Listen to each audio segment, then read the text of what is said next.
दोनों हाथ ऊपर करके जोरदार तालियां हो जाए। Ladies and gentleman, please put your hands together and welcome on stage our chief guest none other than doctor Kumar Vishwas. शुक्रिया, बहुत बहुत शुक्रिया, क्या बात, वाह, बहुत शुक्रिया, बहुत शुक्रिया।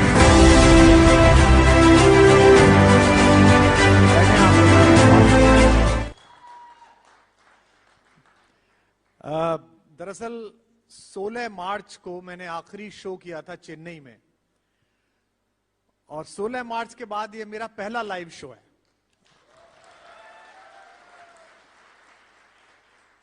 और मैं किसी भी तरह के लाइव शो से बच रहा था, लेकिन जो मुझे बुलाने आया था उसके साथ 3 बातें थी। एक तो वो खुद वेलनेस में था आदमी, और दूसरा वो मेरे इलाके का लड़का है, और तीसरी खतरनाक बात ये थी कि वो चौधरी है।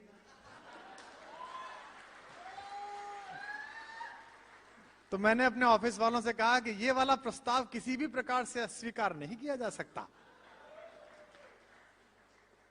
मैं इतनी देर से आपकी ये प्रोग्रेस रिपोर्ट, आपकी प्रगति आख्या देख रहा था, और सचमुच बहुत अंदर से अच्छा अनुभव किया मैंने। और ऐसा लोग कहते हैं हिंदुस्तान में, अक्सर कई बातों को कहते हैं, मेरे साथ हुई हैं। 2007 में, 2006 में मैं अहमदाबाद में परफॉर्म कर रहा था, सामने वहां के मुख्यमंत्री बैठे थे, और मेरे मुंह से पहली बार निकली थी कि कब तक चीफ मिनिस्टर बने रहोगे, एक ना एक दिन तो प्रधानमंत्री बनना है। वो बन ही गए। जब वो प्रधानमंत्री का चुनाव लड़े तो वो मेरी क्लिप बड़ी वायरल हुई, सारे चैनल्स ने चलाई कि देखो इन्होंने तब कहा था। मुझे पता नहीं था कि आपका लक्ष्य क्या है, आपका टर्नओवर क्या है। वो शुरुआत की रिपोर्ट देख के मैंने संजीव के कान में कहा कि भाई लक्ष्य बना लो, 2025 तक 1 लाख करोड़ की कंपनी बनना है। इसी दौरान तो अभी तक मेरी भविष्यवाणी ठीक सिद्ध हुई है भाई। अब आप लोगों के हाथ में है कि मेरी भविष्यवाणी को अच्छी सिद्ध करोगे कि नहीं करोगे, ये आप लोगों के हाथ। क्योंकि यहां तक जो आप आए हैं, ये चुनौती तो थी पर इतनी बड़ी नहीं थी। जैसे बिहार में जो कल होने जा रहा है, उसके बाद चुनौती शुरू है। अभी दो चुनाव परिणाम आ रहे हैं।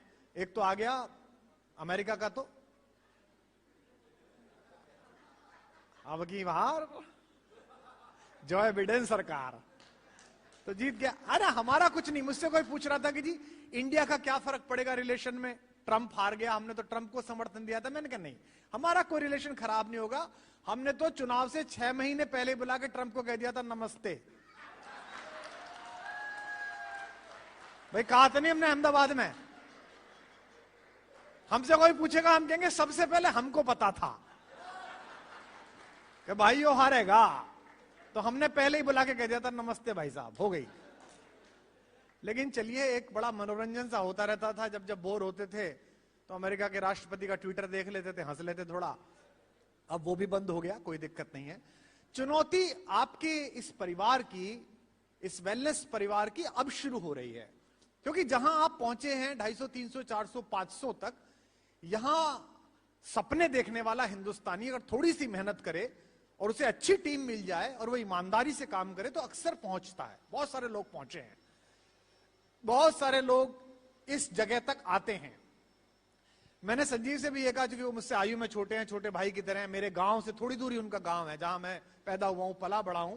मतलब 10-12 किलोमीटर दूर हम हैं। अगर समान एज के होते तो एक ही गांव की लड़कियों के पीछे जा रहे होते। हाँ, कई बार ऐसा होता है। लेकिन भैया ले जाओ इसे, ले जा बेटा। जहां के हम हैं वहां के तो उतार कर ले जाते।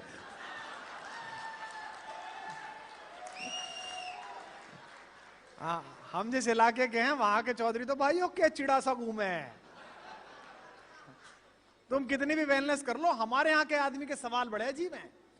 हमारे मोदीनगर के, पिलखवे के, मेरठ के चौधरी साहब अगर बीमार हो जाए, एक हमारे चौधरी साहब हैं परिचित, मेरठ में बड़े आदमी हैं साहब, 100-150 करोड़ के। उनके दादाजी 88 साल के हैं। अब उनके कुछ यहाँ पेन सा हुआ, तो हमने डॉक्टर साहब से बोला, डॉक्टर त्रेहान साहब से मेदांता में, कि भाई साहब आप देख लो जरा, बड़े आदमी हैं और बेचारे बड़े अच्छे आदमी हैं। तो डॉक्टर साहब ने उन्हें बिठाया और पूछा, हाँ अंकल तो क्या प्रॉब्लम होती है आपके इसमें, क्या प्रॉब्लम होती है? दादाजी ने वो बात बताई कि डॉक्टर त्रेहन जैसा हार्ट स्पेशलिस्ट भूल गया कि क्या बात है। दादाजी से पूछी हार्ट के, दादाजी क्या प्रॉब्लम होती है? पता नहीं भाई, या धुम्मा सा उठे है।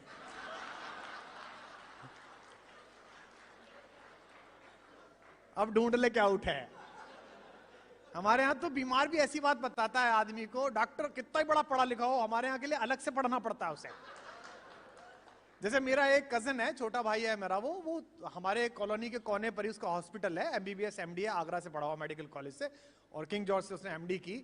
अब उसके पास एक ताई जी आती हैं, 70-72 साल की आती हैं।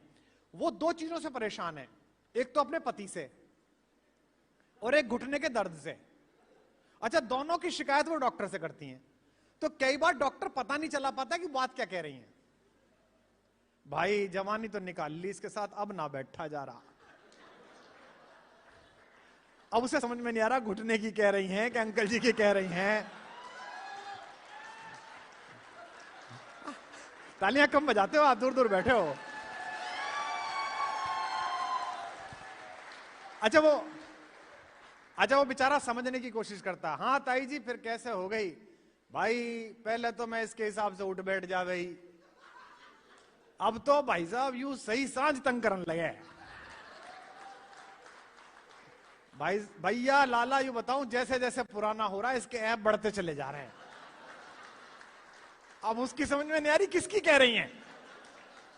फिर वो पूछे, ताई घुटने की बताओ हो कि ताऊ की? भाई दोनों ही तंग कर रहे हैं, पर तू तो घुटना ही देख दे यार। फिर वो ऑइंटमेंट लिख के देता है, एक पर्ची पर ऑइंटमेंट लिखा, ताई यो ले लियो, रगड़ लियो शाम को सोने से पहले। तो उस पर आगे ऑइंटमेंट लिखा अंग्रेजी में। ताई ने पर्ची देखी, फिर पर्ची दोनों तरफ से, भाई किधर से रगड़नी हो, जिधर से लिख रहा हो उधर से, जिधर से ना लिख रहा हो उधर से। तो हमारे क्षेत्रों में तो वेलनेस में आपका या किसी भी प्रोडक्ट में जब आप 300-400 पे पहुंच जाते हो, जब अब आपके सामने जो दिक्कत आएगी, जो प्राइम लोग आपके हैं, जिनमें संजीव और हमारे तमाम साथी हैं, जो दिक्कत आएगी वो ये आएगी, आप लोग छोटे कस्बों से आए हो, छोटे सामान्य परिवारों से आए हो। हम भी ऐसे ही कस्बे से आए हैं। हमारे पिताजी प्रोफेसर थे, टीचर थे। तो 24-25 तारीख को चीजें खत्म होनी शुरू हो जाती थी। हमारे यहाँ शेर है कि गालिब का एक शेर है मीर का, कि हम हुए कि वो हुए कि मीर हुए, सब एक ही जुल्फ के असीर हुए, सब एक ही महबूबा के शिकार हैं। हम जो नौकरी करने वाले लोग हैं, इस शेर को ऐसे पढ़ते हैं कि हम हुए कि वो हुए कि मीर हुए, 25 के बाद सब फकीर हुए। सब ऐसे ही करते ना, भाई कुछ पैसा पड़ा जरा दे दियो यार सैलरी आएगी, दे दियो यार सैलरी आएगी। यहां से आए हुए लोग हैं हम लोग, है ना। आप जितने भी लोग यहां पर बैठे हैं, इस देश की राजधानी के एयरपोर्ट के पास एक बड़े ब्रांड के 5 स्टार होटल के लॉन्ज में बैठे हुए हैं। अगर इसमें बैठे हुए किसी आदमी को अपने बारे में यह शक है कि वो कमजोर है, तो वो अपने सपनों के प्रति अपराधी है, अपने अपनों के प्रति अपराधी है। अगर आप में जरा सा भी कमतरी का भाव है, अगर आप में जरा सी भी कॉन्शियसनेस है कि मैं तो छोटा आदमी हूं, मैं कैसे करूंगा, तो आप अपराधी हैं, यू आर गिल्टी। क्योंकि हम जहां से आए हैं वहां से, हम तो देखो संजय, मैं घर में सबसे छोटा हूं, मेरे से बड़े 4 भाई 1 बहन, है ना। पुराने लोग पुरुषार्थी थे, बहुत मेहनत करते थे। तो मैंने तो हम 5 भाई बहन। अब हमारे घर में हमसे छोटा सिर्फ कुत्ता था जो हमने पाल रखा था। जैसे हमारे पिताजी शाम को कहते थे, पहले क्या होता था, गर्मी में लाइट चली जाती थी, उत्तर प्रदेश में तो बहुत जाती थी, अब भी जाती थी पीछे, अभी भी जाने लगी थी, पीछे बहुत जाती है, अब थोड़ा सा हुआ है। शुरू में तो जब योगी जी की सरकार आई थी तो हमारे पिलखियों में तो एक बार भी आया, तो लोगों ने योगी जी की जिंदाबाद कराया।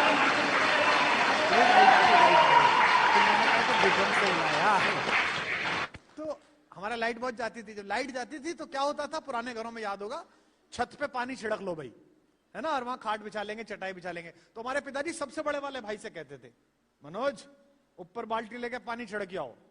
वो उनसे छोटे से कहते थे जो वाइस चांसलर हैं सेंट्रल यूनिवर्सिटी के, अरे संजय, जरा, संजीव नाम है उनका, अरे संजय जरा चला जियो।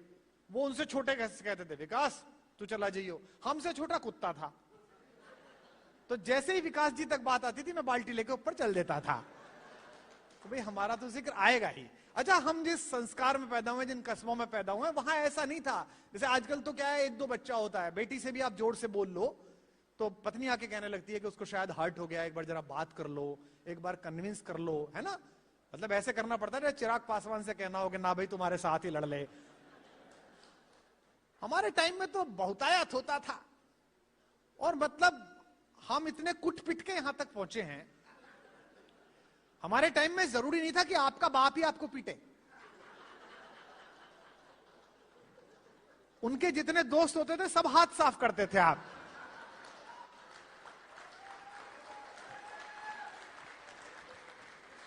अच्छा, हमारे टाइम पे हमारा बाप हमको इसलिए नहीं पीटता था कि हमसे प्रेम करता था, हमें वो इसलिए पीटते थे कि उनके बाप ने उन्हें पीटा होता था। हमारे इलाके में आज भी अगर कोई बाप अपने बच्चे को नहीं पीटे तो पड़ोसी शक करते हैं कि कहीं बाहर से तो नहीं लाए।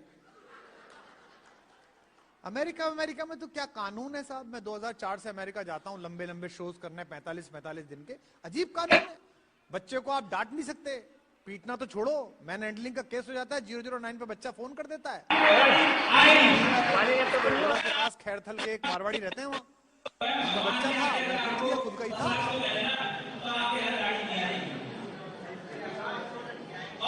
लेकिन बच्चा भी कमला हैरिस बनना चाह रहा था। बच्चे ने बाथरूम में जाके 009 फोन कर दिया, पुलिस आ गई, पकड़ के ले गई। जैसे जमानत दी, जैसे छूटे। बच्चे को बड़े प्यार से रखा उन्होंने, साल भर कुछ नहीं कहा। पिछली साल वो भारत घूमने आए थे, तो एयरपोर्ट तक ठीक से लाए, इमिग्रेशन तक आराम से लाए, और बाहर पार्किंग में आके उन्होंने जूता निकाला।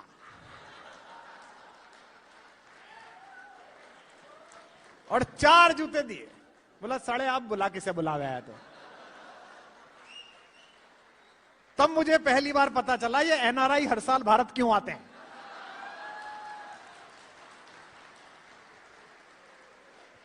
मैं तो उससे पहले समझता था देश प्रेम के चक्कर में आते हैं, बाद में पता चला ये तो बच्चे कूटने आते हैं। तो अब क्या, देखो मैं बात जहां से शुरू की थी, 10-15 मिनट बीत गए। यही मेरा प्रॉब्लम यही है कि मैं चलता कहां हूं, पहुंचता कहां हूं, पता नहीं रहता है मुझे। यहां जो प्रॉब्लम अब आपके कंधों पे आने वाली है, मैं पहले आपको डरा लूं ताकि फिर आप मेहनत करें। 250, 300, 500 करोड़ पे हम्बल बैकग्राउंड से आया हुआ इन्वेस्टर, कंपनी शुरू करने वाले लोग, सबसे प्राइम लोग, और आप जैसे लोग जो यहां बैठे हैं, और जो लोग सुन रहे हैं होटल्स में, थकने लगते हैं। जैसे आदमी को इस देश में 1 करोड़ रुपए साल कमाना बहुत मुश्किल काम है, घुटने लग जाते हैं। 1-2 करोड़ रुपए से 100 करोड़ करना ज्यादा कठिन काम नहीं है। 2 अच्छे चार्टर्ड अकाउंटेंट रखो, 2 अच्छे एमबीए रखो जो पीपीटी बनाते हो। पीपीटी जानते हो ना, एमबीए होंगे आपके यहां, बनाते होंगे आपके यहां भी। मतलब उसको पीपीटी बनाने की इतनी आदत पड़ जाती है कि घरवाली कहे सब्जी ले आओ तो उसकी भी पीपीटी मांगता है कि ला पीपीटी। बोले भिंडी तो लाए नहीं थे, बोले उसकी स्लाइड कहां थी। तो उसको पीपीटी की आदत पड़ जाती है, उसकी जिंदगी पीपीटी हो जाती है, हर बात में पीपीटी बनाओ। तो 1-2 एमबीए रख लो आप, 2 बैंक के मैनेजर से परिचय रखो जहां से लोन लेना है, जिनका पता हो या हरिद्वार जाना पसंद करते हैं कि बैंकॉक जाना पसंद करते हैं, और आप 200-250 करोड़ रुपए का काम कर लेंगे। अब क्या है, वो जब ये आप कहते हो 250 करोड़ 500 करोड़, तो जेब में तो होता नहीं है, ये तो टर्नओवर में होता है, फैक्ट्रियों में होता है, गोदामों में होता है, प्रोडक्ट में होता है, सेल्स में होता है। लेकिन गांव में खबर पहुंच जाती है कि फलाने का लौंडा तो 500 करोड़ का हो लिया, तो गांव के जाहर पीर की जात का पैसा भी आपके जिम्मे, और वो टीकरी वाली मौसी की लड़की के देवर का कैंसर का इलाज भी आपके जिम्मे। और जिसका नहीं करो, बोले अजीब काहे के 500 करोड़ है, 2 लाख रुपए मांगने गए, उसमें टैं बोल गए। बताओ आप,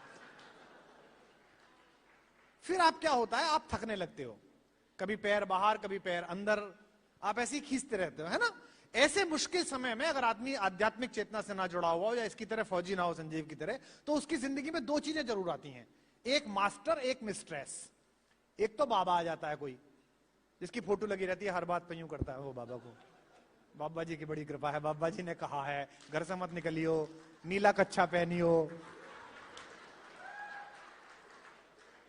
कई बाबा जी ऐसे भी होते जो कहते कच्छा पहनियो मत। अलग अलग तरीके के होते हैं। तो एक तो बाबा जी, एक मास्टर आ जाता है, एक मिस्ट्रेस आ जाती है। एक कोई जान होती है जो नोएडा में रहती है, गुड़गांव में रहती है, कहीं रहती है, उसके पास जाओ। फिजिकली थक जाओ तो उसके पास चले जाओ, स्पिरिचुअली थक जाओ तो उसके पास चले जाओ। हाँ, ये मैं आपको अनुभव बता रहा हूं, प्रैक्टिस मेरे जीवन में नहीं है। मेरे पास इतना पैसा ही नहीं है, मैं क्या करूं। फिर आदमी बेचारा मेहनत करता है, थकने लगता है, उसने अपनी फिजिक दांव पे लगाई होती है 20-25 साल 15 साल, है ना। फिर एक दिन शाम को उसे अचानक क्या दर्द होता है। जब वो अस्पताल जाता है, घरवाली लेके जाती है, तो डॉक्टर साहब बताते हैं कि भाई साहब गैस का नहीं है, नली बंद हो गई है और अब इसकी सफाई होगी। फिर उसके बाद वो 15-20 दिन 25 दिन बाद जब उसे पता चलता है कि निकलने वाले थे, जैसे तैसे आए हैं लौट के मैदानता से या एस्कोर्ट से या एम से, फिर वो ज्ञान की बातें करने लगता है। भाई साहब जिंदगी में क्या रखा है, बहुत कमाया, अब तो बस बच्चे जो करें करें और आगे जो करें हमारा तो हो गया है। फिर वो आपके घर में घुसने पे इंटीरियर नहीं देखता, घर के बाहर खड़ा हुआ पेड़ देखता है, ये तो अर्जुन का है भाई साहब, इसकी छाल तो डायबिटीज में बहुत काम आती है। ये वो समय होता है जब आदमी के बेडरूम से रूम फ्रेशनर गायब हो जाता है और ईसबगोल की भूसी प्रवेश करती है। ये वो समय होता है। यहां से भारतीय अधिकांशतः भारतीय एंटरप्रेन्योर का साहस कम होना शुरू होता है। ये कंपनी अभी अपने बचपन में है। अगर आप इस बात पर खुश थे, आपने तालियां बजाई, मैं देख रहा था जब जब अचीवमेंट होता था आप बहुत खुश हो जाते थे, जो हॉल में बैठे लोग हैं वो भी बहुत खुश हो जाते थे। लेकिन मैं आपसे कह रहा हूं, एक बच्चा घुटनों चलता है, पहली बार दो पैर पे खड़ा हुआ है लड़खड़ाकर, जैसे उसके खड़े होने पर मां बाप ताली बजाते हैं, इन तालियों को इतनी ही महसूस करना। ये चाल नहीं है, तेजी नहीं है, यात्रा नहीं है, अभी सिर्फ ये खड़ी हुई है दो पैरों पर। और जैसे छोटे से बच्चे को घुटनों से अचानक पहली बार खड़ा देखकर मां बाप खुश हो जाते हैं, इतना ही खुश हो जाइए, इसकी चाल आगे बची हुई है जो आपके माध्यम से चलेगी।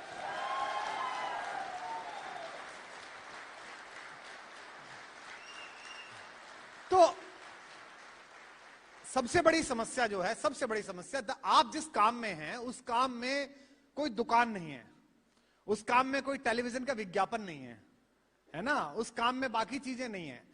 पर आपके साथ एक नुकसान है, एक फायदा है। एक फायदा तो यह है कि आप जो प्रोडक्ट बेच रहे हैं, जिस प्रोडक्ट के लिए आप जा रहे हैं, वो प्रोडक्ट ऐसा नहीं है कि जो आपने बनाया है, वो हजारों लाखों वर्ष पहले से है। उसकी ब्रांडिंग 1000 साल 10,000 साल की ऑलरेडी है। आपने थोड़ी बनाई अश्वगंधा, आपने थोड़ी बनाई शतावरी, आपने थोड़ी बनाया लवण भास्कर, आपने थोड़ी बनाया च्यवनप्राश, ये तो वर्षों का है। चरक बना चुके हैं अपने यहां, ये जांचा परखा है। अगर आप किसी भी महिला को कहिए, किसी भी पुरुष को कहिए कि ये आयुर्वेद की दवा दे रहे हैं, तो भारतीय मनुष्य में, और भारतीय क्या इस पूरे कॉन्टिनेंट में जिसकी 200 करोड़ की आबादी है, जिसमें श्रीलंका भी है, जिसमें नेपाल भी है, जिसमें पाकिस्तान भी है, अफगानिस्तान भी है, बांग्लादेश भी है, बर्मा भी है, इन सब देशों में, एशिया के देशों में 200-250 करोड़ में आयुर्वेद की ऑलरेडी मान्यता है। ये तो आपका फायदा है कि आपको एक ऐसा प्रोडक्ट मार्केट में देना है, अपने लोगों को देना है जिसके बारे में आपको समझाना नहीं है। तो 3 चीजें हो गई। पहली चीज तो यह कि कंटेंट बिकता, तो कंटेंट है, असली चीज तो कंटेंट बिकेगी। अगर आप सोचो कि ये हॉल में बैठे हुए मार्केटिंग टीम बेच लेगी, मार्केटिंग की स्किल बेच लेगी, तो नहीं बेच सकते। वो केवल 2-3 चीजें हैं जो बेच लेती है। राजनीति बेच लेती है, झूठ बेच लेती है, हमें अनुभव है। हाँ, हमसे ये पूछ रहा था, बोले भाई साहब आपने भी तो पॉलिटिक्स की थी। मैंने कहा हाँ की थी, फिर हमारे साथ हो गई, इसमें क्या है भाई, कोई आपकी मजाक उड़ाए इससे अच्छा अपनी उड़ाओ। हम तो ऐसी जगह के रहने वाले हैं। हमारे इलाके में पश्चिमी उत्तर प्रदेश में आप आ जाइए और देखिए साहब, मैं तो बहुत खुश हुआ कि ये जो पूरी आपने दिखाई, ये हिंदी में दिखाई, ये बड़ी अच्छी बात है। वरना आदमी थोड़ा पैसा कर लेता है तो डॉक्यूमेंट्री वगैरह अंग्रेजी में बना लेता है ना। Going to the horizon of life, ऐसा करके बोलता है। अच्छा, वो जो होराइजन ऑफ लाइफ पीछे बैठे वाले आदमी की समझ में नहीं आ रहा, भाई साहब लाली गाली दे रही है कि क्या कह रही है। बोलता हमारे इलाके का आदमी तो थोड़ी बहुत अंग्रेजी बोले, यही बड़ी बात। पूरी दुनिया ने जितना नुकसान अंग्रेजों का किया होगा उससे ज्यादा हमने किया, मेरठ कमिश्नरी वालों ने। अंग्रेजों ने 200 साल हिंदी को खराब बोल के जो हिंदी की बेइज्जती की, हम लोग वो अंग्रेजी के साथ करते हैं। हम लोग ऐसी अंग्रेजी बोलते हैं कि ऑक्सफोर्ड वाले नाला ढूंढते हैं किधर कूद के मरे। आप देख लेना, कितनी भी बड़ी पार्टी 5 स्टार में दे ले आपका ग्रुप, संजीव कितनी भी बड़ी पार्टी अपनी फैमिली की दे ले, रात में ये जो लॉन्च मैनेजर होगा उससे यही पूछेगा, देखिए भाई लेडियों ने खा लिया हो तो जेंटो को भी खिलाओ आप। ये जो लेडी पर लेडियों चढ़ाने की मुद्रा है, जेंट को जेंटो करने की जो ग्रामर है, ये केवल हमारे इलाके में पाई जाती है। ये केवल हमारे मेरिट कमिश्नरी का कार्यक्रम है। तो आपकी सबसे बड़ी समस्या, ये तो आपका फायदा हो गया कि आप ऐसा ब्रांड बेच रहे हैं, ऐसी चीज बेच रहे हैं जो ऑलरेडी मार्केट में है, जिसके बारे में अच्छी बातें हैं। खराब चीज क्या है कि पिछले 50-100 सालों में पूरे विश्व के धंधों को विज्ञापन आधारित कर दिया गया है, चमक आधारित कर दिया गया है। और ये चमक किसने की? मार्केट ने की। पश्चिम के पास मार्केट का प्रोडक्ट था लेकिन मार्केट नहीं थी। छोटे छोटे देश हैं, हमारी कितनी आबादी है? 135 करोड़, और इतने तो वो हैं जो काउंटेड हैं। हाँ, कुछ लोग तो गिनती से भी छूट गए होंगे ना भाई। जब जनगणना वाला आया तो छत पे सोया था बहनों, उसकी तो काउंटिंग ही नहीं हुई, पता नहीं चली उसकी। तो समझते हो बहनों? फूफा फूफा समझते हो? पूरे भारत के लोग हैं, समझते ही होंगे। हाँ, फूफा मतलब भूतपूर्व जीजा। उसका एक ही काम होता है, हर शादी ब्याह में बाहर बैठ के फूफा करता रहता है वो, इसीलिए उसको फूफा कहा जाता। तो हम 135 करोड़ हैं, इतना बड़ा देश है। अब कई देश है, मैं 2012-14 में मैं न्यूजीलैंड पहली बार गया, तो वो न्यूजीलैंड में वहां का हमारा एक बालक है, लेबर पार्टी से चुनाव भी लड़ा इस बार डिफेंस मिनिस्टर के खिलाफ। तो वो मुझे लेने आया, आलोक, इंदौर का लड़का, वहीं का नागरिक है। तो मैंने उससे पूछा कि आलोक, कितनी तुम्हारे यहाँ की कितनी पॉपुलेशन है? बोले भैया 45 लाख। मैंने कहा इतने तो मेरे फेसबुक पे हैं, अब तो 65 हो गए, तब 45 थे। मैंने कहा एक देश तो मैं ही चलाता हूं सुबह उठ के भाई, ये कोई देश है? तो हमारी आबादी बहुत ज्यादा है, और इस आबादी को कैटर करने के लिए दुनिया की कंपनियों ने मार्केटिंग स्किल का सहारा लिया। मुझे समझ में नहीं आता था, मैं शुरू से देखता था टेलीविजन के विज्ञापन। एक विदेशी कंपनी का रेजर लेके एक आदमी दाढ़ी खुरचता था, और 15 महिलाएं आके उसके हाथ फेरने लगती थी इधर उधर। मेरी समझ में नहीं आता था कि दाढ़ी खुरचने का स्त्री से क्या मतलब है। शुरू में जब मेरी दाढ़ी होगी तो मैंने भी उससे खुरची, और मैं अपने मोहल्ले के बाहर आया रात के समय, खुरची, 15 कुत्ते भौंकने लगे मेरे पीछे। मैंने कहा ये क्या है यार? तो आपके पूरे दिमाग पर आप आज के बाद से, इस शो के बाद से, रात को जाकर विज्ञापन देखना। जब भी आप टीवी चलाओ, कोई कपिल शर्मा शो चलाओ, आज तक चलाओ, जी चलाओ, कुछ भी चलाओ, आप विज्ञापन देखना। उन विज्ञापनों की वैज्ञानिकता देखना, उनका लॉजिक देखना। लॉजिक है ही नहीं।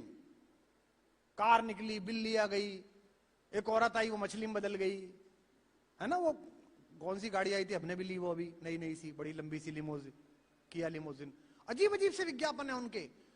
अच्छा, एक आदमी फौज की वर्दी पहन के जीप में से बाहर गिरेगा, फिर मिट्टी उठा के कहेगा ये है वो मिट्टी जिसके लिए हो जाते हैं कुर्बान, और इससे बनी हुई फलानी टाइल खरीद लो। अरे यार भाई, उसने भी नौकरी करी है फौज की, उसने कम से कम अपना प्रोडक्ट ये कह के तो नहीं बेचा कि मैं था फौज में, मैंने मार दिए थे 2 पाकिस्तानी, आओ मेरा च्यवनप्राश खाओ। हैं? क्या बकवास है भाई। That was your duty, you were doing that. आपका काम था, आप सैलरी ले रहे थे, आप काम कर रहे थे। आपके इस काम के लिए देश आपको सलाम करता है, धन्यवाद देता है कि आपने राष्ट्र की सेवा की। लेकिन इसे आप, इस राष्ट्रवाद को, इसको दुकान कैसे बना सकते हो? लेकिन आयुर्वेद इस देश के मन प्राण में है। आयुर्वेद के प्रति सहज श्रद्धा है इस देश में, लेकिन आयुर्वेद को अपदस्थ करना था। आप याद करो अपने बचपन में, बहुत जो सीनियर लोग बैठे हैं उनको याद होगा, जवान बच्चों को शायद याद ना हो। हमारे बचपन में एक ऐड आता था, अजी आटा घिसने से कहीं दांत साफ हुए हैं, आता था। कोयला या आटा घिसने से दांत साफ, इंटरनेशनल कंपनी बेचा करती थी, मैं नाम लेके उसे बड़ा नहीं करूंगा, दूसरी कंपनी के शो में, है ना। मानिए मत मानिए, आयुर्वेद के जो पायनियर्स जो लोग हैं, चाहे उनमें पतंजलि भी हो, चाहे आप लोग हो, उन्होंने आज इस स्थिति में उस कंपनी को पहुंचा दिया है कि वो भी अपने कोलगेट को लेके आए कि वेदांजलि आते ना।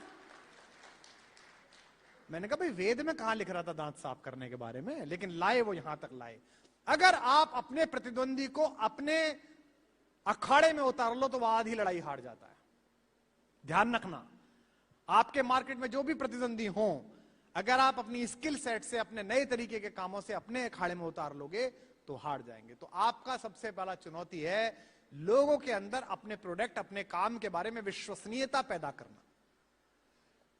मुझे पहली मुलाकात में संजीव ने एक तुलसी की एक ड्रॉप दी, क्या नाम है उसका, पंच तुलसी, और उन्होंने कहा भाई साहब आप इसको पानी में लिया करो और पानी जब भी पिया करो 2 बूंद 4 बूंद डाल लिया करो।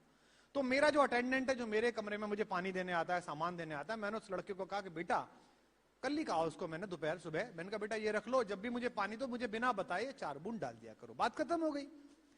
अब अगर 15 दिन बाद 20 दिन बाद जब वो खत्म होने वाली होगी, मुझे अपने अंदर अनुभव होने लगेगा कि अच्छा कुछ हो रहा है, मुझे रात को नींद ठीक आती है, सुबह को फ्रेश ठीक होता हूं, तो भाई साहब वो मेरा फोन उठाया ना उठाया, मैं तो कंपनी के किसी डीलर को पकड़ के अपने लोगों से कहूं भैया लेके आओ, बड़ी अच्छी चीज थी, मुझे चाहिए, मैं तो कहूंगा। और अगर उस चीज ने मुझ पर असर नहीं करा, है ना, और उसके बाद मुझे ब्रांड इंडोर्समेंट के लिए संजीव के भाई साहब 5 करोड़ रुपए ले लो, तो मैं विज्ञापन तो कर दूंगा कि लेनी चाहिए पर लूंगा नहीं। इसका मतलब क्या हुआ, the last winner is content. हमारे कवि सम्मेलन की दुनिया में, पोइट्री की दुनिया में भी, जो पहले हमारे कवि थे जो कुर्ता पजामा पहनते थे, धोती पहनते थे, जब हमने इसको थोड़ा बनाना शुरू किया, इसको अलग तरीके से ब्रांड किया पिछले 15 सालों में, अब जो नए बच्चे आए हैं उनमें से बहुत सारे बच्चों को ऐसा लगता है कि डिजाइनर कपड़े पहन लो, है ना जी, और बड़ी गाड़ी चाहे किराए की ले लो किसी की, एक मैनेजर रख लो, फेसबुक पे बैनर बना दो, सुबह उठ के जितने जीए मरे हैं सबकी श्रद्धांजलि कर दो, तो ऐसे कुमार विश्वास हो जाओगे। मैं उनसे अक्सर कहता हूं बेटा ऐसे नहीं होगे, इसके लिए मेरी तरह 30 साल के शुरुआती 10 साल रोडवेज की बसों में ऐसी तैसी मनानी पड़ेगी, मेले मेले में जाना पड़ेगा, तब जाके यहां पहुंचोगे। अगर सोचो कि पहले दिन ही चौपर से उतरोगे, पहले ही दिन ब्रांड हो जाओगे, तो पहले दिन नहीं होगे। कोई भी आदमी जो शीर्ष पर है, आपके प्रोडक्ट में भी जो लोग शीर्ष पर हैं, वो ऐसे ही नहीं पहुंच गए हैं। देखो एक बात मैं बता दूं, नीचता हो या महानता हो, सभी कामों के शीर्ष पर पहुंचा हुआ आदमी ऐसे ही नहीं बनता। बड़े से बड़ा आतंकवादी भी, बड़े से बड़ा अपराधी भी, जो बड़ा अपराधी बना वो एक दिन नहीं बना, 650 अपराधी घूम रहे हैं, जो कहते हैं जी इनका क्या है, तो मर्डर करते ऐसे, नहीं भैया ऐसे नहीं बना, कुछ अलग हुआ है, कुछ अलग किया है, कुछ अलग कहानी बनी है। 4 चीजें हैं। पहली चीज है इच्छा शक्ति, कि मुझे करना है। हमारी दादी कहती थी बेटा मन से रोए तो फूटी आंख से भी आंसू निकलता है, पर रोए मन से, वरना तो भरी आंख से भी नहीं निकलता, है ना। और हमने वो अपनाया। हमसे जब लोग कहते थे कि नहीं होगा, कविता कहां है, पोइट्री कौन सुनता है, पहले होता था ना कवि होना, आप 70 से पहले की 80 से पहले की हिंदी फिल्में देखो, उनमें शायर कौन होता था, कुर्ता पहने हुए, एक झोला लटकाए हुए, एक चप्पल वाला आदमी, इरिटेटिंग, जिससे हीरोइन भी इरिटेट होती थी, हीरोइन की सहेली भी इरिटेट होती थी। वो जनरली हीरो का दोस्त होता था और हीरोइन की सहेली से लगा रहता था, है ना, होता था, और हीरोइन की सहेली से झटकती रहती थी कि शायरी करता है हर समय।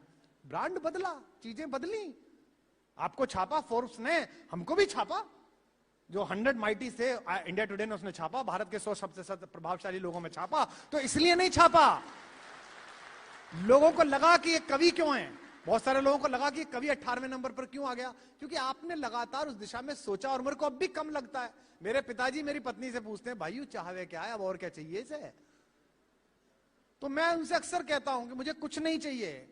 जिस दिन ब्राजील के समुद्र तट पर धूप सेकती हुई लड़कियां हिंदी की कविता गाएंगी, कोई दीवाना कहता है, उस दिन मैं समझूंगा मैंने कुछ किया है।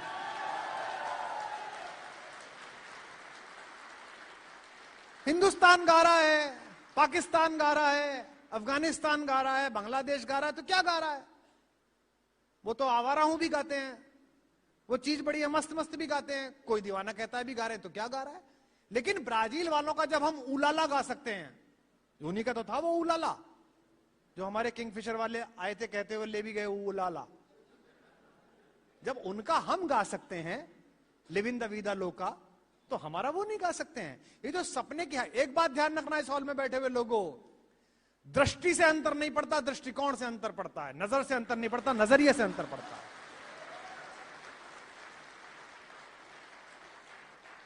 नजरिए से अंतर पड़ता है। नजर तो, आंख तो दो सबको दिए भगवान ने, आपको भी दिए, मुझे भी दिए, जिसको नहीं दिए उसे ब्रेल दिए, लेकिन दृष्टिकोण से अंतर पड़ता है कि आप सोचते कैसे। जैसे मैं आपको बताऊं, एक पक्षी होता है चकोर, नाम सुना है उसका, आंखों की उपमा दी जाती है चकोर जैसी आंखें, बड़ा सुंदर पक्षी होता है। मैं मुरादनगर के पास जो मेरा जगह है जहां मैं रहता हूं, केबी कुटीर, उसमें बहुत सारे आते हैं, खंजन भी आते हैं, चकोर भी आते हैं, बहुत मुश्किल से दिखता है। वो चकोर बड़ा कवियों का प्रिय पक्षी है, उसे देखना बड़ा शुभ माना जाता है। मैंने सोचा क्यों, चकोर पृथ्वी पर रहता है लेकिन चंद्रमा की ओर देखता रहता है रात भर। यानी कि वो रहता जमीन पर है लेकिन उसकी दृष्टि में सबसे खूबसूरत चीज है, इसीलिए वो आदरणीय है। गिद्ध उड़ता आसमान में है लेकिन नीचे चूहे की लाश तकता है, इसलिए आदरणीय नहीं है। आप रहते कहां हैं? आप रहते सबसे पॉश कॉलोनी में, आपका पेंट हाउस है, आपका बंगला है, लेकिन आपकी मन बहुत छोटा है, आपकी सोच बहुत छोटी है, तो आप छोटे हैं। लेकिन आप पैदा हुए हैं रामेश्वरम के एक मल्लाह के घर में, और आपकी सोच है कि मिसाइल बनाकर हिंदुस्तान को सबसे बड़ा बना देंगे, तो आप एपीजे अब्दुल कलाम हो सकते हैं। आपकी सोच बड़ी है। भारत असंख्य संभावनाओं से भरा हुआ देश है। हिंदुस्तान दुनिया का सबसे जवान देश है, बहुत जबरदस्त शक्तिशाली देश है, अद्भुत वाला। बस एक समस्या भारत में है कि बचपन से लेकर आज तक परिवार और व्यवस्था हमारे युवाओं की प्रतिभा और उनके इरादों में भरोसा नहीं पैदा करते। मैं दावे के साथ कह सकता हूं, मैं जानता नहीं हूं, केवल 2 बार संजीव से मिला हूं, नौकरी छोड़ के इन्होंने धंधा करने की सोची होगी तो 50 घर वालों ने कहा होगा बावला हो गया क्या, सिक्योरिटी एजेंसी में काम कर ले। फौज से आया क्या करेगा, फौज से आगे क्या करेगा? एक कंपनी के सिक्योरिटी इंचार्ज हो गए, ड्रिल करा दी सुबह सुबह, साहब की गाड़ी आई तो सलाम मार दिया, यही तो काम सबसे कहा जाता। मुझसे कहा गया इंजीनियरिंग छोड़ के क्या करेगा, कविता कहां गाता फिरेगा। और यूएस में क्या होता है, बाहर विदेश में क्या होता है, 12वीं करके अगर कोई बच्चा ये कहे मैं आगे पढ़ना नहीं चाहता, मैं कुछ नया सोचना चाहता हूं, तो वहां की सरकार $2000 पर मंथ उसको 4 साल तक देती है कि बेटा बैठ और सोच, कुछ कर, कुछ नया सोच के आ, हो जाएगा। और होता है, और वहां का आदमी कर देता है। तो भारत में अगर किसी आदमी ने प्रगति की है, भारत में अगर ये कंपनी यहां तक पहुंची है, तो आप ये समझिए कि अमेरिका में कोई कंपनी यहां तक पहुंची हो, उससे कम से कम 10 गुना बड़ा काम है कि इतनी पारिवारिक, पूरी सांसारिक और पूरी व्यवस्था की चुनौतियों में अगर आप यहां पहुंचे हैं, तो आपने बड़ा काम किया, जिसके लिए मैं आपको बधाई देता हूं।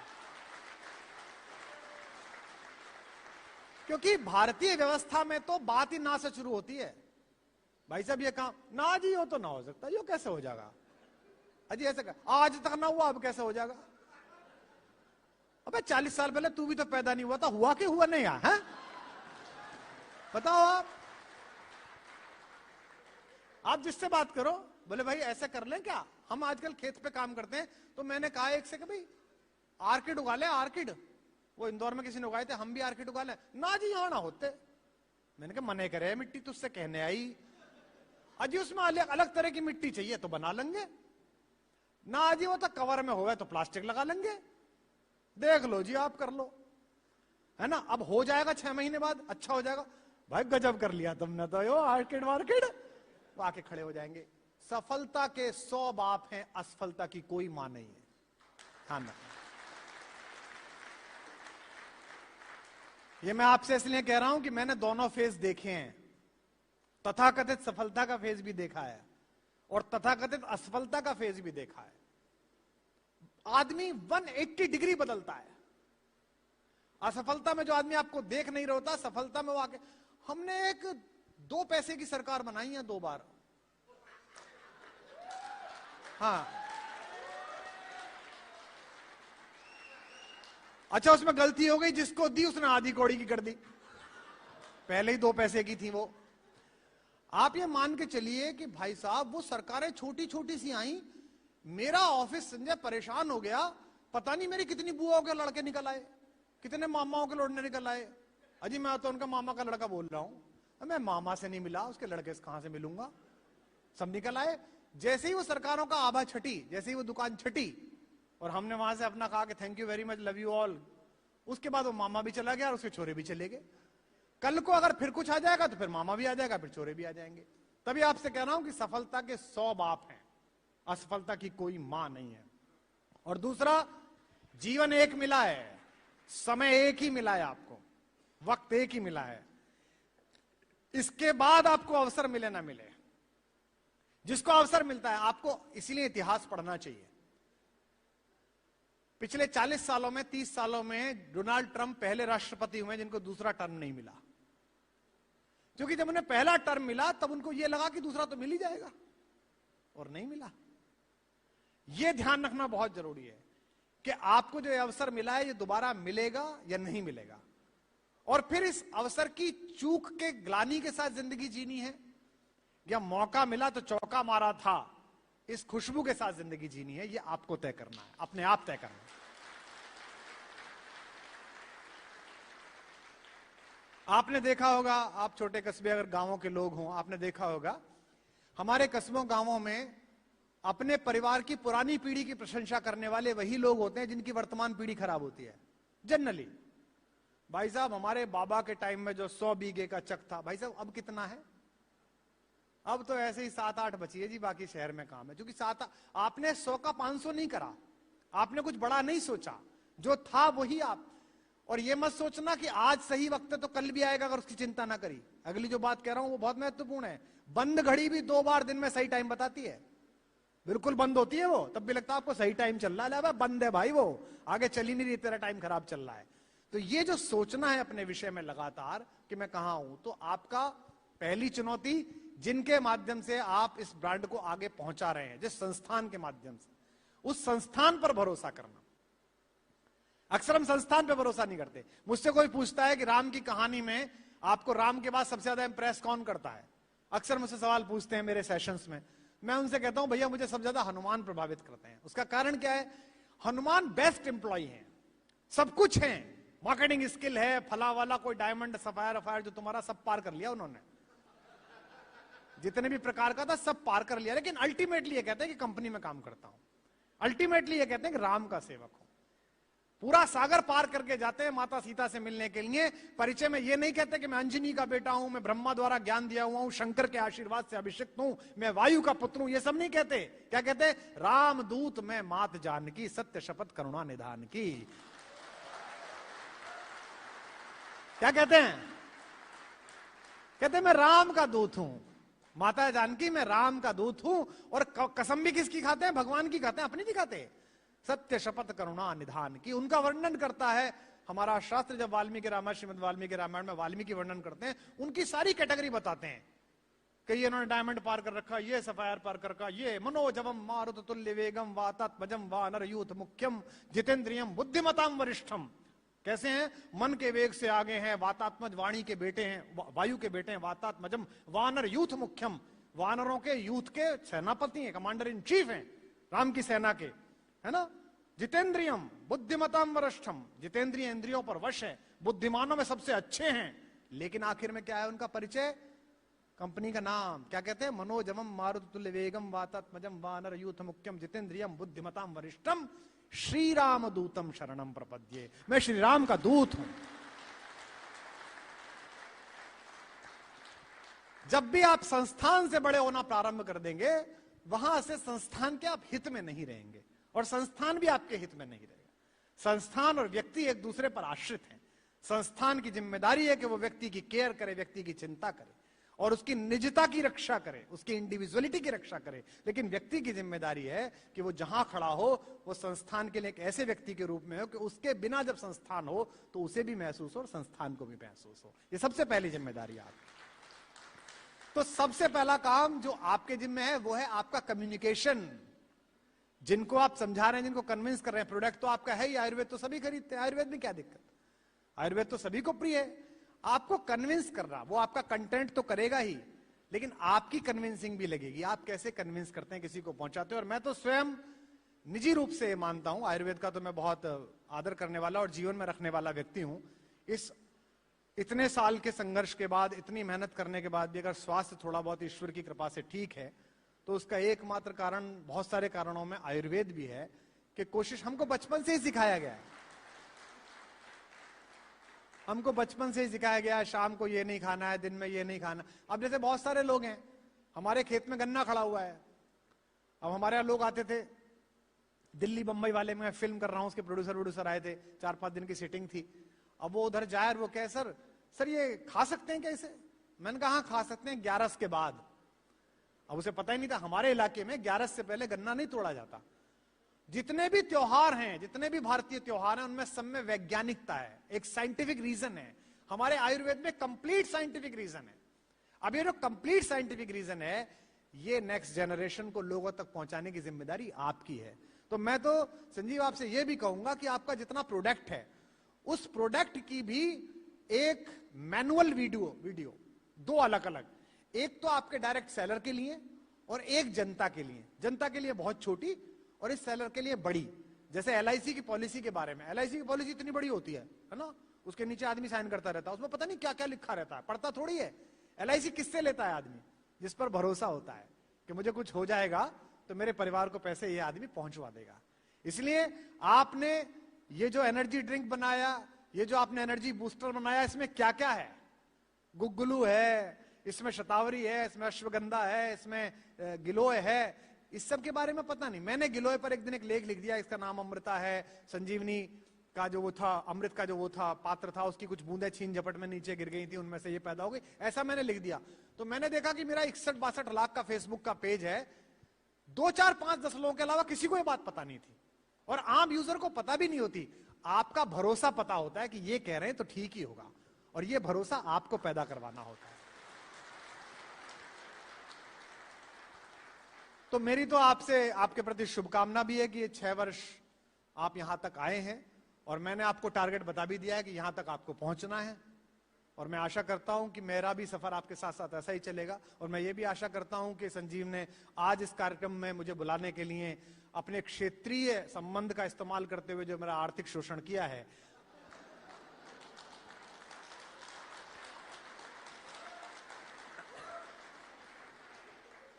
वो आगे नहीं करेगा। शुरू में तो ऐसे ही बता दी, बोले साहब आयुर्वेद और एक ऐसा ही थोड़ा सा गेट टुगेदर है, बाद में टर्नओवर बताया, तब तक डील टर्न हो चुकी थी।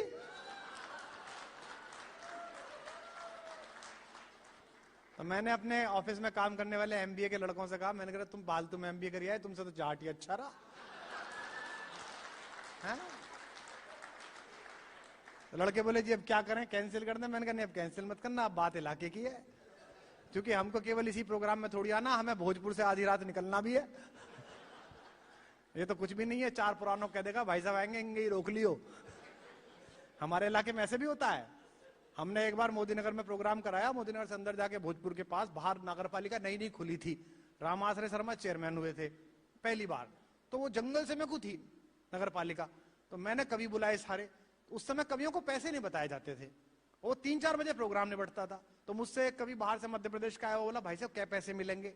मैंने कहा ये मत सोच क्या मिलेगा, ये सोच ले क्या जा पाएगा। क्योंकि अगर आयोजक ने तुझे यहां से मोदीनगर पैदल जाने के लिए छोड़ दिया, तो अंत में जो जिस दशा को प्राप्त होगा, उस समय घर वाले भी ना पहचान पाएंगे कि कौन छोड़ा गया है ये।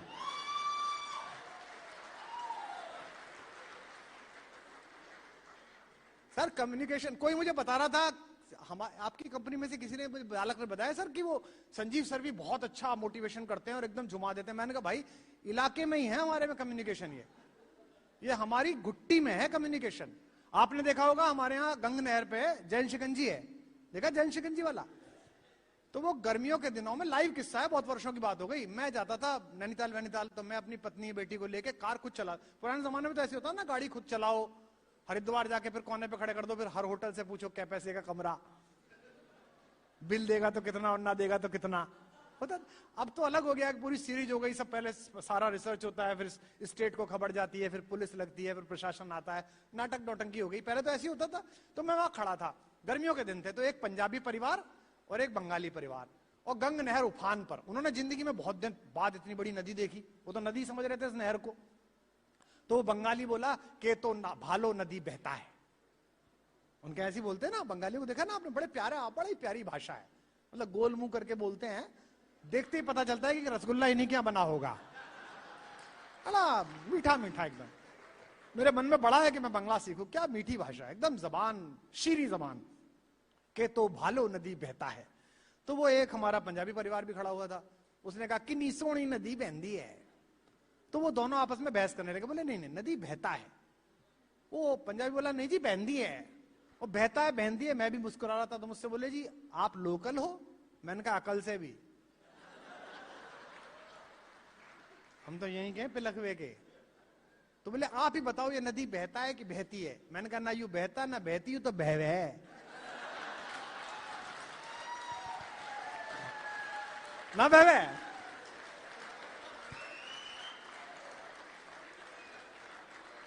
हमारे क्या कहते, यही तो कहते हैं भाई गजब नदी, भाई वो गजब बहवे।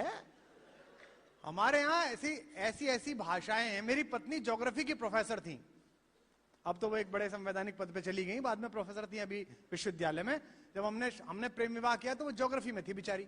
और वो शादी करके घर पे आई तो एक दिन कंफ्यूज सी होके बेडरूम में आके बोली, सुनो सुनो एक प्रॉब्लम पड़ गई। मैंने कहा पता नहीं क्या प्रॉब्लम पड़ गई। बोले वो ये इंगे किधर की तरफ होता है, क्योंकि उसने कोई सामान मांगा, मेरी माँ ने कहा इंगे ही रखा है।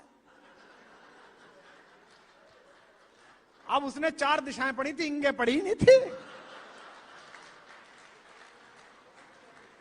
मैं क्या फला चीज क्या, बोले इंगे ही रखा है। तो बोली इंगे मतलब किधर रखा होगा। मैंने कि किंगे ही ढूंढ ले।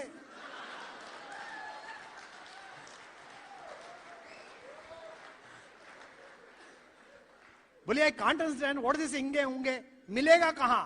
मैंने कहा किंगे ही ढूंढ ले, उंगे ही मिल जाएगा। तो हमारे यहाँ की लैंग्वेज, हमारे यहाँ की भाषाएं, हमारे यहाँ कई बार भाषा भी काम नहीं करती। मैंने कपिल के उसमें कार्यक्रम में सुना था, हम जैसे आपके यहाँ क्या है, अन्य भाषाओं में, भारत में या किसी भी विदेश की भाषा में, अंग्रेजी में जैसे आपसे कोई कहे would you like to have tea, तो आप क्या कहें, no I would not like to have tea, no I would, और I would like to have tea, और नो तो बोलोगे, नो तो बोलोगे ही, है ना। हमारे यहाँ पूछा भाई चाय पिएगा,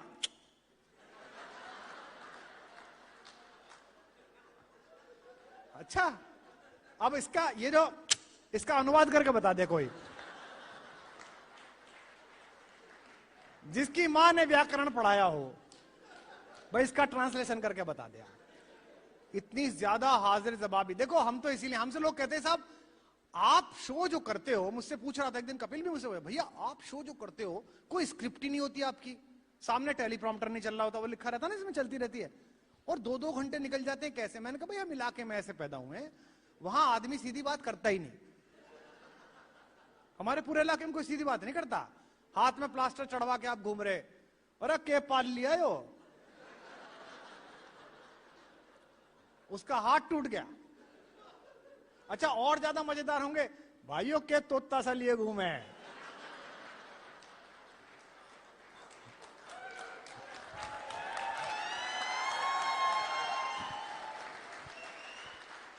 मतलब हमें बचपन से ही सिखाया गया कि हमारे यहां बातचीत हो। एक आप लोगों में से कुछ लोग मेरठ के आसपास के होंगे, हैं कुछ मेरठ के आसपास के, हाँ देखो, नहीं वो तो हरकतों से पता चल जाता थोड़ी देर में, इतना चिल्लाने की जरूरत नहीं थी, थोड़ी देर में अपने आप ही पता चल जाता है कि मेरठ के हैं। ट्रक के पीछे भी लगा रहता है, यहाँ की धूल चंदन से कम नहीं और महाराज मेरठ लंदन से कम नहीं। मतलब ऐसा ट्रक जिसमें से मतलब कीचड़ बह रही होगी, उसके पीछे भी महाराम मेरठ लंदन से कम नहीं। मैंने कहा भाई मान लिया तेरा है। मेरठ में तेजगढ़ी चौपले से यूनिवर्सिटी तक वो छोटी वाली मिनी बस चलती थी, अब भी चलती होंगी, हापुड़ अड्डे से चलती थी तेजगढ़ी चौपले तक के लिए। तो वो हम उसमें बैठ के जाते थे, जाड़ों का दिन था साहब। तो वो जो है एक पतला सा आदमी बेचारा चौधरी साहब, वो खिड़की पे बैठा था। तो एक अच्छा भरा पूरा सा आ गया इसके संजीव की तरह वाला, तो आके उसने पतले वाले में गुस्सा मारा, ए परण हो जा परण। तो बेचारा पतला वाला सरक गया सर्वहारा की तरह थोड़ा, फिर उसने धक्का मारा, ए परण हो जा। तो बेचारा पतला वाला कांग्रेस, उसने कहा चलो कोई नहीं थोड़ा और नीचे हो जा, भाई अभी इनकी सरकार है कोई दिक्कत नहीं है। जैसे तीसरे बार उसने मोटे वाले ने धक्का मारा ना उसे, तंदुरुस्त वाले ने, ए परण हो जा, तो उसके अंदर का मेरठ जागा पतले वाले का, बोला तने गोद ले लूं के।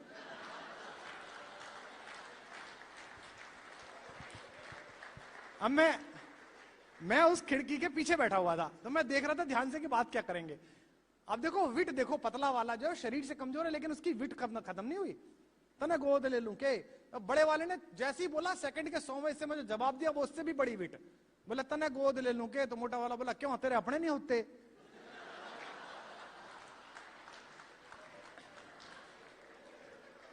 ये जो क्वेश्चन आंसर है, ये जो नेचर है बोल देने की, कह देने की, हमारे इलाके की खुशबू में। हम दुनिया में तर्क चलता है, हमारे कुतर्क चलता है। 2 चौधरी मेरठ में पेंट करने के लिए चले 10-12 किलोमीटर दूर गांव से। तो एक की साइकिल पुरानी थी, उसकी चैन उतर जाती थी, और एक की नई थी। तो नई वाले ने पहले वाले को डिप्रेस करने की कोशिश की, रा सुखपाल तेरी साइकिल तो घनी बुढ़ी होली भाई हो, गो बार बार चैन उतर जा। उसने कहा हाँ भाई। तीसरी बार उतरी, अरे के कबाड़ा लिए चढ़ा फिर है तो यो बहुत ही खराब बोली तेरी साइकिल। तो पहले वाले का डिप्रेशन देखो, उसने क्या बोला, तेरी साइकिल तो बहुत ही खराब बोली। बोला क्या हो गया था? पेड़ सा 5 साल तेरी भी तो लंबी भाग गई थी। अब उसकी लड़की भाग गई थी, इससे साइकिल का क्या रिलेशन है यार? लेकिन ऐसा कर दिया कि मेरठ तक चुप गया वो, एक लाइन नहीं बोल सका वो उससे। तो ये जो कम्युनिकेशन स्किल है, ये जो प्रोसेस है सोचने का, ये जो फ्रीनेस है, अगर ये आपके बिहेवियर में आ जाएगी तो ये आपके व्यापार में भी काम देगी, ये आपके परिवार में भी काम देगी। इस समय वेलनेस में सबसे प्रॉब्लमेटिक बात क्या है? वेलनेस में सबसे ज्यादा चुनौती की बात क्या है? हम मानसिक रूप से वेल नहीं है, हम आध्यात्मिक रूप से स्वस्थ नहीं है, हम हार्दिक रूप से स्वस्थ नहीं। आप सोशल मीडिया पे देख लीजिए, 6 महीने आदमी बंद रहा कोरोना में। अब कोरोना में बड़ा जबरदस्त काम हो गया भाई साहब, एक आध दिन की छोड़ो, 3 महीने तक वही लुगाई हैं, एक ही चेहरा देख रहा आदमी, वो उसे देख रही है। शुरू शुरू में तो लोगों ने बहुत फोटो छापे, आज मैंने मैगी बनाई, आज मैंने पास्ता बनाया, आज मैंने ये किया। 2 महीने बाद ऐसा खेल हो गया, बेटा अपने पड़े रहे चुपचाप चुपचाप, फिर गाली देने में लग गए। मतलब कुछ लोगों की निगेटिविटी में देखता हूं इतनी बढ़ जाती है, और अगर आपके अंदर भी हो तो उसका आज से इलाज शुरू करिए। आप कुछ भी लिखिए, वो नीचे गाली लिखेंगे। आप लिखिए गुड मॉर्निंग, हाँ तुम्हारा तो दिन निकल आया, कल रात जो वहां पर आदमी मरा है उसकी तो तुम्हें चिंता ही नहीं है, ले भाई। आप लिखिए गुड नाइट, काहे की गुड नाइट, देश संकट में है, सैनिक वहां खड़ा हुआ है और तुम्हें सोने की सूझ रही है, असली गद्दार तो तुम ही लोग हो और तुमसे लड़ना है इस देश। आप करो भाई मैंने क्या कर दिया, वो अलग ही परेशान लोग हैं। आप देखिए मैं भी प्रोग्रामों में जाता हूं, जैसे आप सब लोग हंस मुस्कुरा रहे हैं, किसी किसी प्रोग्राम में मैं जाता था, अब तो मैंने छोड़ दिया ऐसी बातों पे ध्यान देना, सामने मुख्य अतिथि बिठा देते थे। अच्छा मुझे लगता था मैं अच्छी बात नहीं कह रहा, शायद ये हंसी नहीं रहा, हिल ही नहीं रहा। हमारे क्या कह रहे हैं ना, मुंह से खेले ना सर से हाल है, तो हिल ही नहीं रहा। मैं थोड़ा और जोर लगाऊं, वो और बैठा रहे। फिर मैंने सोच ही लिया, मैंने कहा भाई इसको नहीं हंसाना, ये तो पैदा ही पुण्यतिथि के दिन हुआ है ससुरा। किसी किसी आदमी को देखो, वो आपको जब मिलेगा वो मरी बातें मिलेगा। एक बात और ध्यान रखना, जिस भी काम को आप कर रहे हो, जिस भी स्तर पर आप हो, जितना भी आपका काम है, जब तक आप इसे इज्जत देते रहोगे ये काम आपको बरकत देता रहेगा।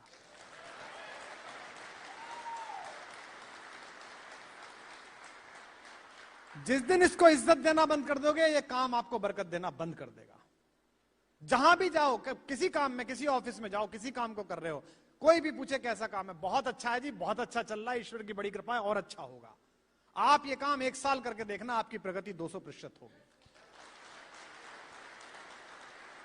और अगर आपने ये कहना शुरू कर दिया जी कुछ ना बचा है, नाश हो गया जी, अब तो बचा ही ना, ये तो सरकार ही निकम्मी निकल गई, बहुत ही बुरा हाल है, 6 महीने में बर्तन बिकने पा जाएंगे। क्योंकि ये जो नकारात्मकता है, आपने देखा हमारे पुराने साधु संतों का, हमारे भगवानों के जो चेहरे बनाए जाते हैं, है ना, फिल्मों में भी जो बनाए जाते हैं, उनके सिर के पीछे एक चक्र चलता रहता है, उनके शरीर के पीछे आभा चलती रहती है। और अब तो ये अमेरिका की लैब्स ने भी सिद्ध कर दिया कि आदमी की एक पर्सनल रिजोनेंस होती है। किसी किसी आदमी से आप मिलो एकदम खुश होता है ना, कई लोग एकदम खुश होते हैं, उनको बाजार में भी फोन करोगे अम्मा मर गई, बोले अच्छा बहुत में आ रहा, उनके बाद में समझ में आता है कि अम्मा मरी है। पहली बार में तो वो ये सोचते हैं कि कोई सेलिब्रेशन का काम आ गया भाई, वो प्रसन्न ही रहते हैं, आनंद में रहते हैं। और कई लोग जिनको देखो वो मरे गिरे की बातें हर समय। तो ये जो नकारात्मकता का वातावरण है, मैथिली शरण गुप्त की पंक्तियां हैं, अपने युग को हीन समझना आत्महीनता होगी। हम कब पैदा हुए? हम पैदा हुए एक ऐसे देश में, ऐसे हिंदुस्तान में जो आजाद है, जिसके ऊपर किसी का कब्जा नहीं है। हम पैदा हुए एक ऐसे भारत में जो सबसे ज्यादा जवान है। हम पैदा हुए एक ऐसे देश में जिसकी नींव गांधी, नेहरू, अटल बिहारी वाजपेयी, इंदिरा गांधी जैसे बड़े शासकों द्वारा रखी गई है। और हम पैदा हुए हैं ऐसे भारत में जिसके बेटे दुनिया के सबसे बड़े सिंहासनों पर राज कर रहे हैं, उस हिंदुस्तान में पैदा हुए हैं। इसलिए आपने देखा होगा सर्वाधिक ज्ञान कौन बांट रहा होता है? जो बाहर जाके आए या बाहर चले गए। इंडिया में तो ऐसा होता है, इंडिया में तो ऐसा होता है। भाई आके करना, घर में आके अगर कुत्ता पॉटी कर गया तो घर का बैनामा दूसरे के नाम थोड़ी करेगा। क्या करेगा? पहले सबसे पहले तो पॉटी साफ करेगा, फिर कुत्ते के पिछवाड़े पे 2 ऐसे अंकित करेगा कि कुत्ता आगे ना आ सके, यही तो करेगा, बाहर निकालेगा उसे। तो यहां जहां हो, आप जिस देश में हो, जिस व्यवस्था में हो, उसको सही करना, उसको साफ करना, उस संस्थान को ठीक चलाना, ये आपकी जिम्मेदारी है। इसलिए कहते हैं अपने युग को हीन समझना आत्महीनता होगी। अब मैं इसको वाइंड अप करता हूं इतनी देर के संवाद को। अपने युग को हीन समझना आत्महीनता होगी। सजग रहो, इससे दुर्बलता और दीनता होगी। जिस युग में तुम हुए वही तो अपने लिए बड़ा है। आह तुम्हारे आगे कितना कर्म क्षेत्र पड़ा है, कितना सारा स्पेस पड़ा हुआ। ये मत सोचो कि 400-500 पे आए हो, ये सोचो कि कितना पड़ा है, किन परिवारों तक पहुंचे हो। ये मत सोचो कितना भारत पड़ा है। बाटा ने जब हिंदुस्तान में अपने रिप्रेजेंटेटिव भेजे थे, आपको पुरानी कहानी मैनेजमेंट वाले सिखाते हैं, मैनेजमेंट की हर क्लास में सिखाई जाती है। बाटा ने जब अपने रिप्रेजेंटेटिव भेजे थे तो 2 लोगों को भारत में 2-2 महीने के लिए भेजा था, और दोनों ने 2-2 महीने बाद रिपोर्ट दी। उसके बाद इंडिया हेड बनाया। एक ने तो यह कहा कि भारत में चप्पलें नहीं बिक सकती, कोई चप्पल पहनता ही नहीं है। आज से 150 साल पहले चप्पल कोई पहनता नहीं था, पैदल चलते थे, इसलिए वहां बाटा को शोरूम खोलना, बाटा की दुकान खोलना ठीक नहीं रहेगा। दूसरे ने कहा सबसे ज्यादा यहीं बिकेंगी क्योंकि यहां किसी के पैर में चप्पल है ही नहीं, हर पैर को चप्पल चाहिए कि हम मदद पैदा कर देंगे और चप्पल पहुंचा देंगे। बाटा ने दूसरे वाले को कहा तुम जाके बेच के आओ, और आज भी चप्पल बिकती है।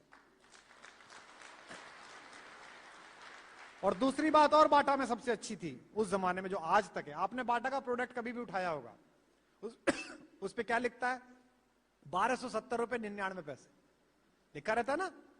आप में से किसी को पता है क्यों लिखा रहता है 116 रुपए 99 पैसे? 99 पैसे क्यों लिखते हैं? मैं आपको बताता हूं। बाटा ने पहली चप्पल जब बनाई थी आज से 250 साल पहले, उसकी कीमत 99 सेंट थी। तो बाटा के ओनर ने कहा कि जिंदगी भर चाहे 1 करोड़ का जूता बेचो, उसके पीछे 99 पैसे जरूर लगाना, ताकि अपनी औकात याद रहे कि चले कहां से थे, शुरू कहां से हुए थे, पहुंचे कहां। अन्यथा अक्सर लोग भूल जाते हैं। हिंदुस्तान में आदमी थोड़ा पैसा कमा ले, थोड़ा यश कमा ले तो भूल जाता है। मैं अक्सर देखता हूं ऐसी मूर्खताओं को, और हंसता भी अकेले बैठ के। दिल्ली से बंबई, ये रहा एयरपोर्ट, दिल्ली से बंबई सीधी फ्लाइट में बैठ के जाओ, विस्तारा की में, बिजनेस क्लास में, 40,000 का टिकट है ना। और वो नया नया रईस हुआ कोई आपके आके बैठ जाएगा बगल में और देखेगा Kumar, hello Kumar ji, hello ji ji, flying to Bombay, जहाज सीधा जा रहा है,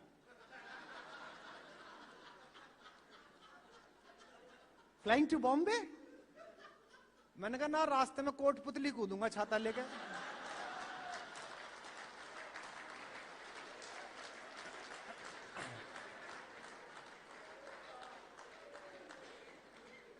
फिर कहेगा very funny, very funny, you must be joking, आप मजाक बहुत अच्छा करते हैं। मैंने कहा शुरू तो तैने करी थी, अब मजाक हम करते हैं। अबे जब जहाज वहां जा रहा है, हैं? वो आलू काट के उबाल के, यही होटल जिसमें हम बैठे, उसको उबाल के गरम मसाले में और उसके ऊपर थोड़ा धनिया वनिया डाल के ले आएंगे। कॉटेज पटेटो बेक्ड, पता इतनी बड़ी अंग्रेजी लिखेंगे उसमें। मैंने कहा भैया हाई स्कूल करवा रहा है कि रोटी खिला रहा है? तो आदमी, अब जैसे ये 5 स्टार होटल है ना जी, अब हम यहाँ आए कि साहब कुमार विश्वास का शो होगा, तो हमारी कंपनी ने लिख के भेज दिया भैया जिस होटल में शो होगा उसमें एक स्वेट आपको रखना पड़ेगा उनके लिए। और वो नीचे वो लॉबी मैनेजर भी मिल गया, होटल का मैनेजर भी आ गया, कुमार विश्वास आए जी। तो वो क्या लड़की छोड़ने जाती है ऊपर, सर वेलकम, सर वेलकम। फिर वो आपको कमरा दिखाती है ना, 250 मीटर में, उसमें आप अकेले, गुल्लक में चवन्नी। Sir this is your dining space, sir this is your drawing space, sir this is your bedroom. और वो बेड देखा मैंने, तो मैंने उस पर कहा कि मैडम मैं इस पे सोऊंगा कहाँ? Sir this is your bed. मैंने कहा इस पे 12 तकिए ऑलरेडी सो रहे हैं, बड़ा वाला, छोटा वाला, चौकोर वाला। एक तो वो लंबा वाला होता है गोल। मैंने पूरी 2 रात लगाई सोचने में कि लगाया कहां जाता है।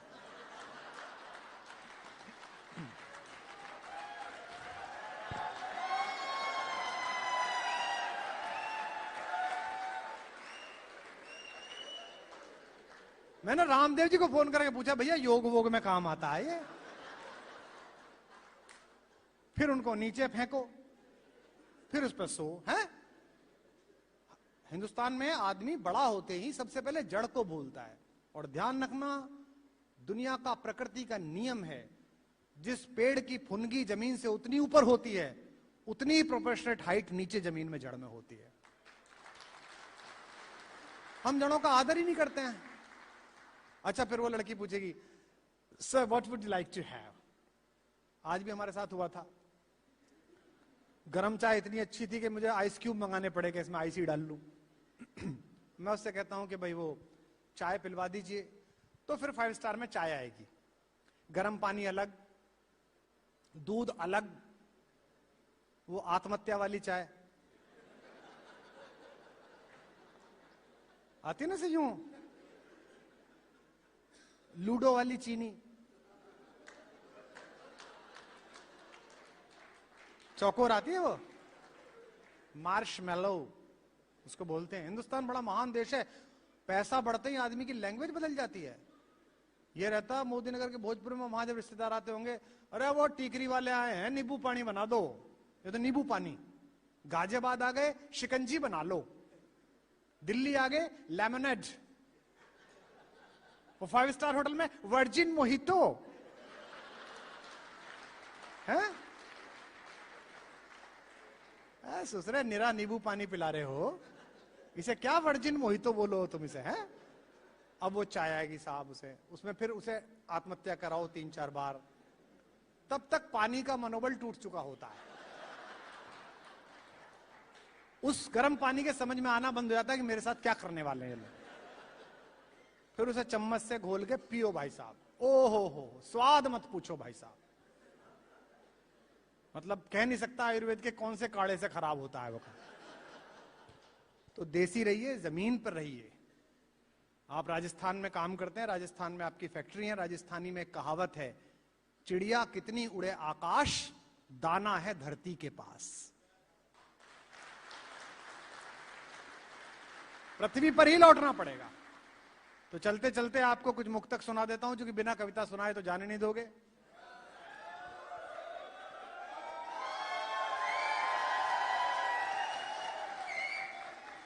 और ये इस शर्त पे सुना रहा हूं कि अगली साल तक जो टारगेट है उसे दुगना कर लोगे और मेरा पेमेंट भी दुगना कर दोगे।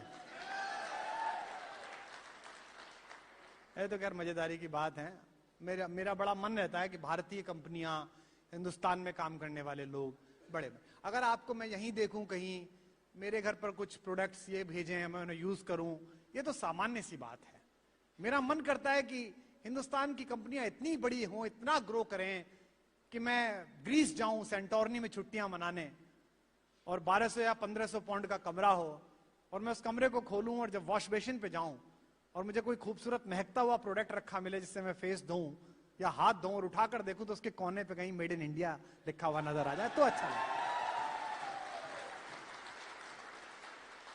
तभी तो सफलता है, तभी तो बात है। और मैं आशा करता हूं कि आप वहां तक का आकाश छुएंगे, आप वहां तक पहुंचेंगे। सुनिएगा, 4 पंक्तियां सुनाता हूं कि मैं अपने गीत गजलों से उसे पैगाम करता हूं। हाँ, करनी है इसमें, वहां करनी है कि आप लोग तो दूसरी जगहों के होगे, आप तो वहां करो। हमारे यहां मेरठ में तो बतानी पड़ती है कि अब करनी है। हमारे मेरठ के नौचंदी के मुशायरे में एक शायरा ने 3 गजल सुनाई, सामने चौधरी साहब बैठे थे, बोले लाली वो सब तो ठीक है, अब तू गजल वजल सी सुना दे। वो बोली कि ताऊ जी ये गजल ही तो थी। बोले अच्छा गजल थी तो वाह वाह वाह वाह वाह। कि मैं अपने गीत गजलों से उसे पैगाम करता हूं। बस वहां कर लो, ये वाली ताली तो जब मैं राम कथा करने आऊंगा तब बजवा लूंगा। कि मैं अपने गीत गजलों से उसे पैगाम करता हूं, उसी की दी हुई दौलत उसी के नाम करता हूं। हवा का काम है चलना, दिए का काम है जलना। क्या हो गया, कोरोना आ गया तो आपने अपना काम किया ना। अगली पंक्ति आपके लिए सौंप रहा हूं। हवा का काम है चलना, दिए का काम है जलना। वो अपना काम करती है, मैं अपना काम करता हूं।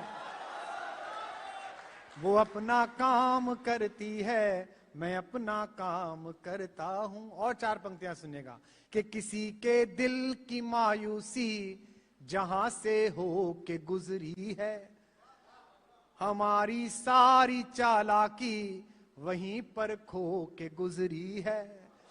तुम्हारी और मेरी रात में बस फर्क इतना है।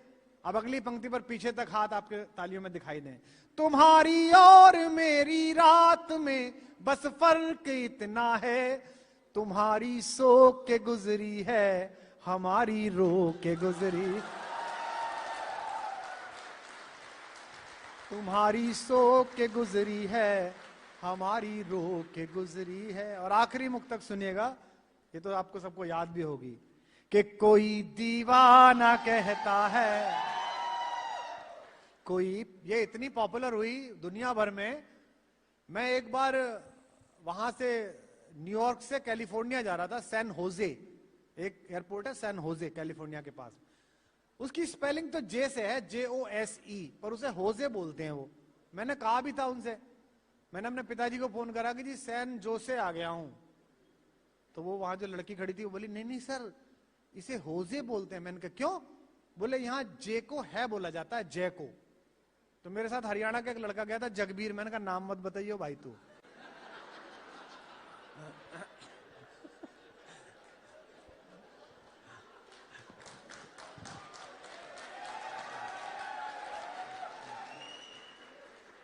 तो भाई साहब ये इतना पॉपुलर हुई, रास्ते में ह्यूस्टन में फ्लाइट बदलनी पड़ती है। लंबी फ्लाइट होती है 8 घंटे की, तो बदलनी पड़ती है, रुक जाती है कई बार 1 घंटे 2 घंटे के लिए।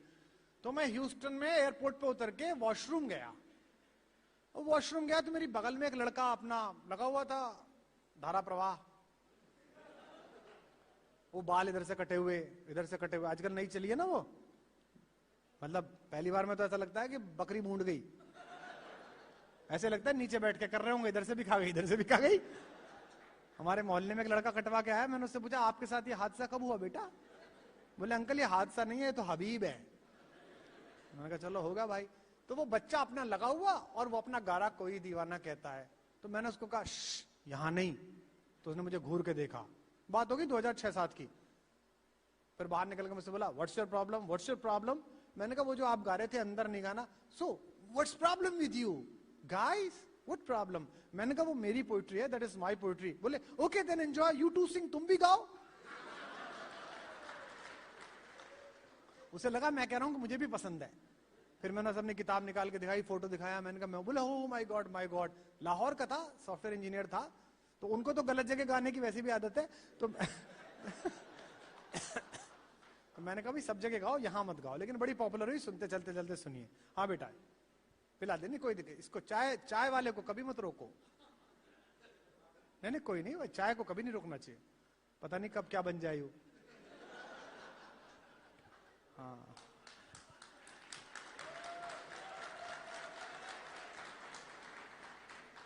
कांग्रेसियों ने एक को रोका था, आज तक कुल्हड़ बटोर रहे हैं।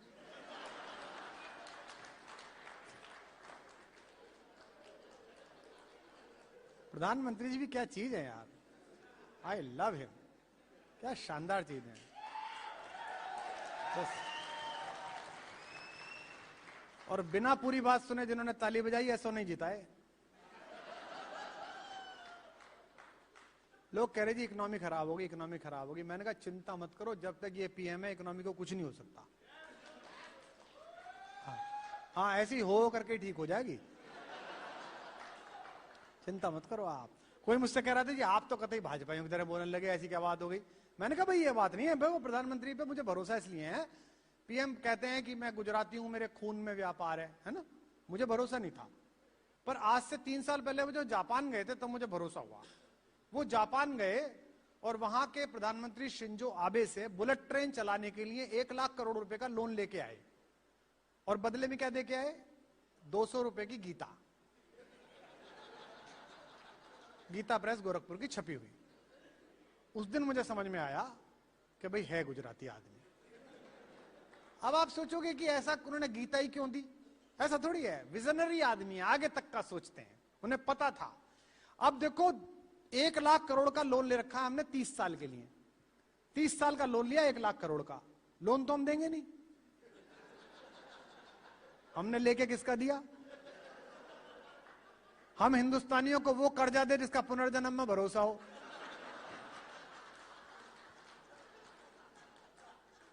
संजीव हमारा गणित का मास्टर हमसे बोला 6ठी क्लास में, मैंने तुम्हारे चाचा को 2000 रुपए 18% चक्रवर्ती ब्याज के साथ दिए, तो साल भर बाद तुम्हारा चाचा मुझे कितने पैसे वापस करेगा? मैंने कहा 1 रुपया नहीं।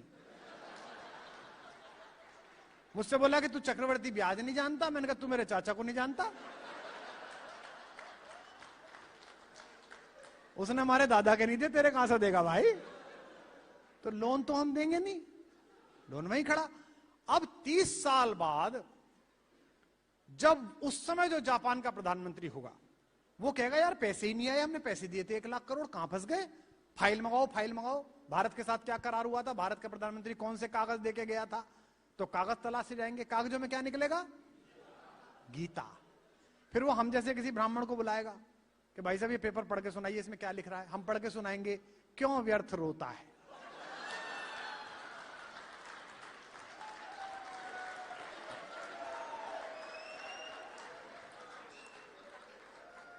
जो चला गया वो तेरा था ही नहीं, और जो ले गया वो किसी का था ही नहीं। तो भाई साहब प्रधानमंत्री जी पहले हिसाब किताब करिए आए कि भाई अपना कर जाएगा। चलिए 4 पंक्ति सुनिए, बहुत देर से मैं सुना रहा हूं और बहुत देर से इशारे हो रहे हैं मुझे कि अभी सर समेटिए समेटिए। सुनिए, निवेदन करता हूं कि कोई दीवाना कहता है, कोई पागल समझता। या तो सब गाओ या सब चुप हो जाओ, सब एक साथ गाओ कि कोई कोई मगर धरती की बेचैनी को बस। इतने पैसे भी क्यों खर्च करे, सबको तो याद था यार। मैं तुझसे दूर कैसा, ये तेरा दिल। Love you all. वो बहुत शुक्रिया, बहुत धन्यवाद। ऐसे ही प्रगति करते रहिए, आगे भी आते रहे। बहुत love you all, thank you.